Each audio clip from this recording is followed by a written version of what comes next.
Uy, ingon sila nagsabot na mo nga susuroy ko mo maligo, magtagay-tagay sunod adlaw.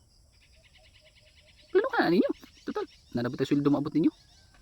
Ikaw diha, gigutom ba? Wakay bukas, wakay sudan. Pangutang na. Kailan kayo kabayad, sweldo ka na kasunod adlaw. Kay, kasi mapas mo ka.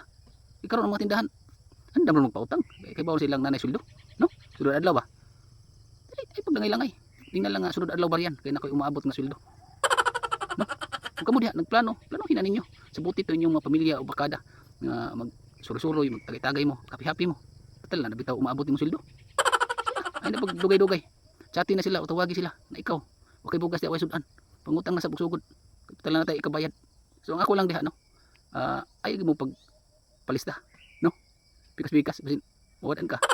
Mawadan ka budget, mawadan ka sweldo. So ay gina bata. Kay basin sayang kayo ang inyong mga plano. Na imo utang dito, di mo bariyan. So kung asa ka nagpalista. Adto na lang kay para nakay sweldo ba. So kanay yung plano matuman na gina. So, di na dugay watan na lang pila adlaw na lang. So una, akong istorya nyo, pagi alam gyud ha, tarong ba. Kung kinsa gyud ang inyong ilista. Sumunod to. Daghang salamat. Ug kana matuman na inyong mga plano. Ug kanang inyong utang mabaryan na.